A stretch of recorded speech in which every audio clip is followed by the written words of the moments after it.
All right, so move on to the final segment. We're going to pivot over to the world of wrestling, and I'll be sharing my my voice. I'll be sharing my WWE 2024 yearly awards. So these are the yearly awards that I would give for the world of wrestling inside the WWE world for the calendar year 2024. Starting off with storyline of the year would be the ongoing Bloodline storyline. Now, nobody in wrestling does storytelling better than the Bloodline. I mean, they've had a continuous story that has had you invested in the story for over 4 years now. Nobody in wrestling does storytelling better than this family. I mean, the story even continued with a new story being told when Roman Reigns lost the WWE title to Cody Rhodes this year at WrestleMania, with him going to MIA and stepping away from the bloodline, leaving Jimmy Uso, Solo Sikoa, and his wise man Paul Heyman alone. That led to Solo Sikoa kicking out Jimmy Uso and the wise man Paul Heyman to create his own 2.0 Bloodline 2.0 faction, which led to Roman Reigns returning, feuding with his cousin Solo Sikoa to prove who the real tribal chief is, which also set up for a reunion little by little, piece by piece, with Jimmy Uso joining Roman Reigns' side again, Jey Uso joining Roman Reigns' side again, Sami Zayn joining Roman Reigns' side again, the wise man Paul Heyman returning. And now this story is going on to the point where we're going to have a tribal combat match when Raw makes their Netflix debut January 6th between Roman Reigns and Solo Sikoa. So even this story is going to hit the 5-year mark of what the Bloodline is doing in the world of wrestling. I got to say, storyline of the year has to be the ongoing Bloodline storyline. Now, rivalry of the year has to go to CM Punk and Drew McIntyre. I don't care the promotion, WWE, AEW, TNA, New Japan Pro Wrestling. There has not been a hotter rivalry in wrestling this year other than CM Punk and Drew McIntyre. Now, this has been going on from January and finally ended in October, when you had Drew McIntyre legitimately tear CM Punk's tricep in the Royal Rumble, sidelining him for months, with Drew McIntyre basically saying he prayed for this moment and it happened. Drew McIntyre goes on to win the World Heavyweight Championship at WrestleMania against Seth Rollins. CM Punk cost him the World Heavyweight title within 5 minutes, with Damian Priest cashing in on him. CM Punk costed Drew McIntyre the World Heavyweight title on 3 separate occasions in the calendar year 2024, which would eventually lead to CM Punk and Drew McIntyre having 3 great matches in the trilogy, with it being finished up and one of the greatest Hell in a Cell matches in WWE history for what they did at Bad Blood just a few months ago in the world of wrestling. So definitely that rivalry between Punk and McIntyre has to be the best rivalry in 2024 in all wrestling promotions. Definitely in the WWE. So that has my vote. Heel turn of the year. Heel turn of the year would have to be Kofi Kingston and Xavier Woods kicking Big E out of the New Day. Now, this was one of the best segments in the calendar year 2024 in all of wrestling, when you had the 10-year anniversary of Kofi Kingston and Xavier Woods celebrating the New Day 10-year anniversary on Raw just a few weeks ago.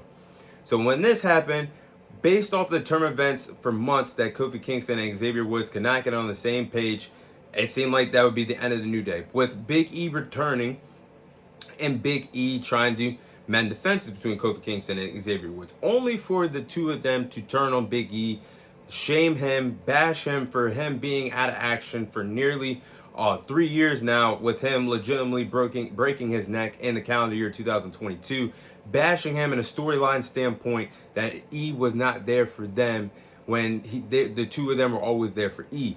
So with that heartbreaking segment and them basically shunning away Big E and his first return to the WWE in nearly 3 years, it seemed like they kicked him out the New Day. And now, when you watch Monday Night Raw now, Kofi Kingston and Xavier Woods have gotten the most heel heat since Dominic Mysterio did when he turned on his father, Rey Mysterio, a few years ago. I mean, they can't even touch a microphone now without being booed out of an arena. So that heel turn alone not only made the New Day feel important once again for WWE television, but have excelled them, Kofi and Xavier, to be the biggest heels in the company today, with the biggest heel turn of 2024. Now, best on the mic would be Drew McIntyre. I mean, Drew McIntyre was lethal. Every time he put his hands on the microphone, he cut a promo. I mean, he was diabolical on the microphone all year long. I mean, he had some vicious promos with him praying for CM Punk's downfall, and he earned it with him once again tearing his tricep at the Royal Rumble, which would go on to Drew McIntyre explaining how the Bloodline, when he was this close of winning the undisputed titles against Roman Reigns at his backyard at Clash at the Castle in 2022, how that broke him down into the man that he is, telling the story of Seth Rollins to not worry about the Bloodline, worry about him when the World Heavyweight title was on the line for the road to WrestleMania. The man would cut so many diabolical and great promos. The man was a great storyteller, a great talker all year long in 2024, which gives him the award for the best talker of the year in the calendar year 2024. Now, breakout wrestler of the year, that would have to go to Jacob Fatu. I mean, in the calendar year of 2024 alone, I mean, Jacob Fatu was electrifying as the breakout star of the year. And that might go down as one of the best signings that the WWE's had in years. Hell, that's probably the best free agent signing in wrestling this year. I mean, he's been tested. Jacob Fatu has only been with the company for 5 to 6 years, and he's already been tested getting in there in the ring with the best of the best that the company has to offer. I'm talking guys like Cody Rhodes. I'm talking guys like Roman Reigns, Kevin Owens, Randy Orton. He's already been tested with the best of the best that the company has to offer, and he's passed every single test. Not only that, but he's already main evented 3 WWE PLEs since his debut, and he's been trusted in a lot of big spots, and he's been a great storyteller with his role being the Solo Sikoa's right-hand man. The story that he tells every single week with "I love you, Solo." He does a great job at it every single week. So definitely breakout star of the year has to go to Jacob Fatu for the role that he's done. Now this one was kind of hard when I was talking about the next one. Tag team of the year would probably have to go to Fraxium. Fraxium has been the best tag team in wrestling in 2024. I don't care the promotion, they've done their thing. And there's so many great tag teams in the landscape of wrestling, no matter the promotion. I mean, you got the Young Bucks, Nick and Mac Jackson over in AEW.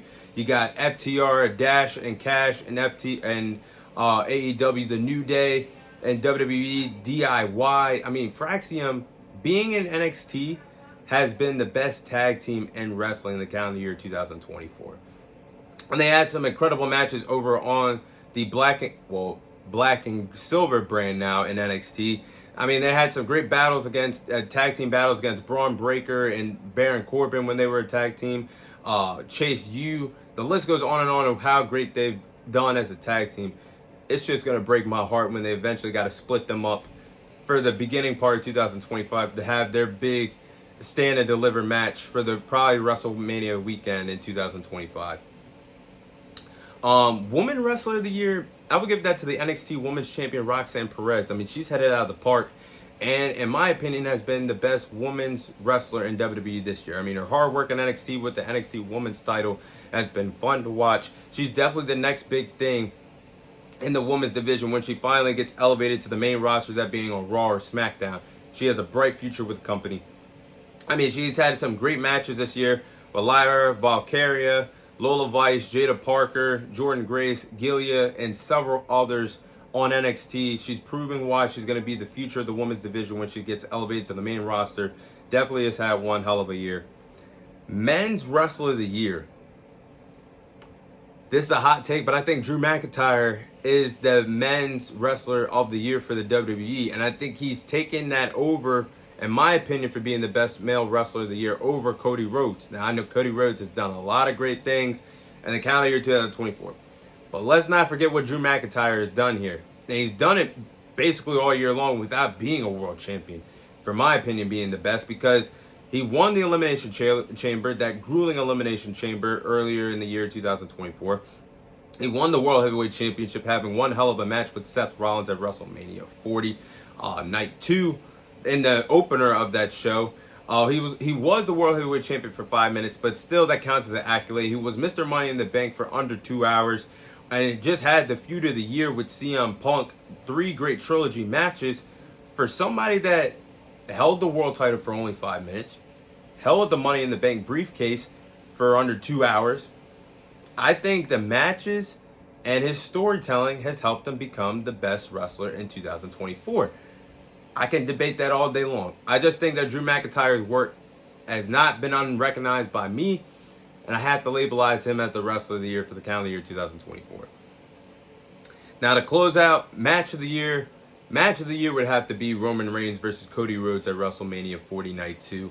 I think that was the best match in 2024. No matter the promotion, the wrestling standpoint, their match at Night 2 of WrestleMania 40 blew away their WrestleMania 39 match that they had a year prior to the rematch. What Roman Reigns and Cody Rhodes did from a wrestling standpoint, they wrestled tremendously together. You can tell these two actually have great in-ring chemistry together. I mean, the spots, the near falls, the false finishes were great between Cody Rhodes and Roman Reigns. And then the final 5 minutes of the match, the sequences of Solo Sikoa, the Usos, Jimmy and Jay interfering in the match, followed by John Cena, The Rock, Seth Rollins teasing the return of the Shield. I thought Dean Ambrose / John Moxley was going to return for just one night only when I heard that Shield music come, and it took a few moments for Seth Rollins to get there. The Undertaker, who did a good job for stepping in for Stone Cold Steve Austin, who was supposed to be in that spot of attacking The Rock, but instead The Undertaker did a job delivering that chokeslam, with Seth Rollins sacrificing himself for Cody Rhodes to finish his story and become the WWE Champion, and Roman Reigns is a nearly long 4-year title reign. With everything that happened, the wrestling point, the extra add-ons in the match, I gotta say that was match of the year. So those are my WWE 2024 yearly awards. And that is all the time I have for you guys today. Thank you guys for watching. Thank you guys for listening. This is your host, Thomas Tyree, signing off. Happy holidays to everybody that celebrates around this time of year. Merry Christmas to all that celebrate around this time of the year. And I'll see you guys on next week's episode.